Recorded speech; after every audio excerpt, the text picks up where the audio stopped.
La question qui se pose, comment puis-je savoir si je suis dans la position de la personne qui donne ou bien l'autre qui reçoit? La personne qui donne, c'est celui, par exemple, qui se met dans la position pour donner des conseils, de recommander des traitements, de faire des doigts, écouter les problèmes des gens et les conseiller, et les coacher, les guider gratuitement. Ça, c'est parmi les choses qui vous permet de donner sans recevoir en contrepartie quelque chose pour protéger votre lumière. Je vous donne un exemple.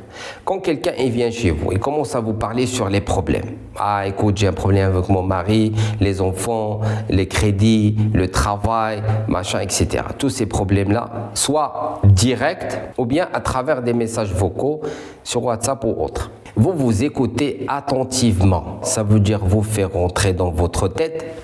Comme je vous ai dit, les oreilles, c'est parmi les portes vers votre âme, vers votre monde intérieur.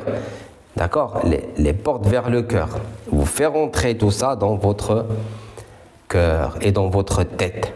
Bien sûr, quand lui, il vous raconte des problèmes, il faut que vous fassiez quelque chose. Soit vous lui donnez des conseils, l'aider ou autre. Donc, vous allez faire soit des doigts, soit des conseils, tu lui recommandes quelque chose à faire, etc. Ça veut dire vous donnez quelque chose de positif. Lui, il vous a donné négatif et vous lui a donné du positif. Positif, ça veut dire une partie de votre baraka, une partie de votre lumière.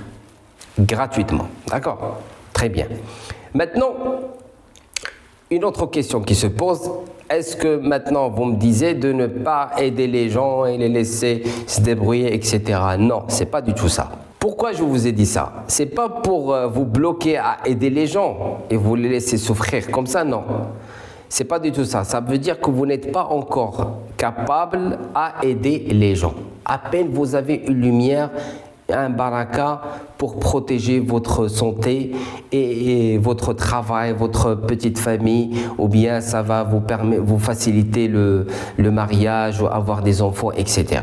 D'accord? Quand vous arrivez, Inch'Allah, à l'étape ou bien à un niveau supérieur, vous pouvez après donner une partie, la zakat, de votre sagesse, de votre lumière, de votre expérience, etc. Zakatul ilmi, ta'limuhu, ça veut dire il faut donner la zakat de ce que vous avez. Man kana lahu fadlu malin falyu'in akha. Ça veut dire celui qui a de l'argent, il donne un peu d'argent.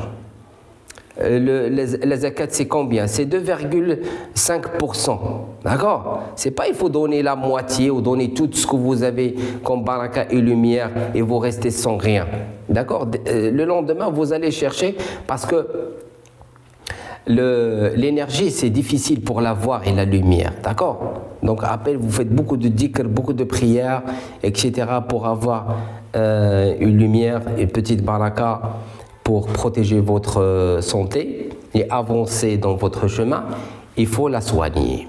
Quand, Inch'Allah, vous aurez assez de lumière, assez de baraka, vous pouvez partager, Inch'Allah, avec la Ummah.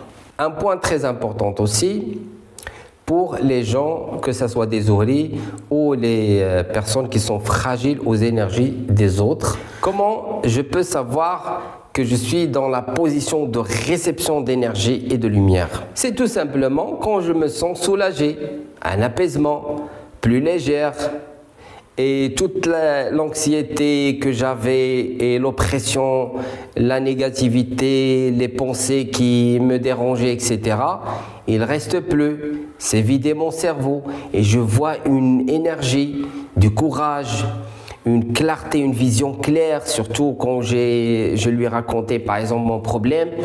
Il commence à me parler sur voilà, vous avez ça, et voilà, il a absorbé toute la négativité que vous avez dans votre tête, tout ce qui est waswas, mauvaises pensées, mauvaises idées, la peur, l'anxiété, etc.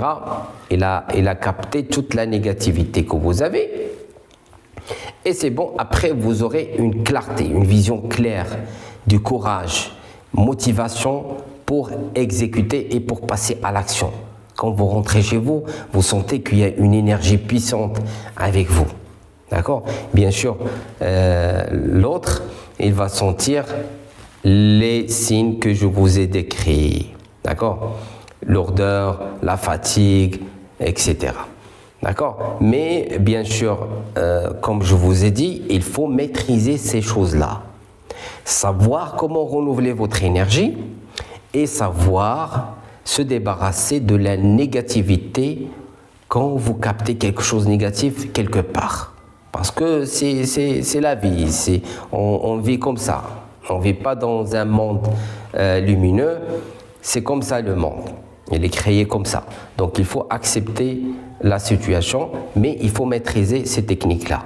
Savoir comment connecter mon âme et mon cœur à la source de la lumière, c'est le dhikr, la prière, les doigts, etc., les choses que je vous ai décrites. Capter cette lumière, la garder, la préserver, d'accord, pour bénéficier au maximum de cette lumière, que ce soit dans ma relation, ma vie professionnelle ou personnelle, et aussi dans le cas où je capte quelque chose de négatif, que ce soit mauvaise jalousie ou autre, sorcellerie ou autre, je sais comment me débarrasser de ça. C'est comme ça qu'on peut voyager et vivre sur cette terre, Inch'Allah ta'ala, tranquillement.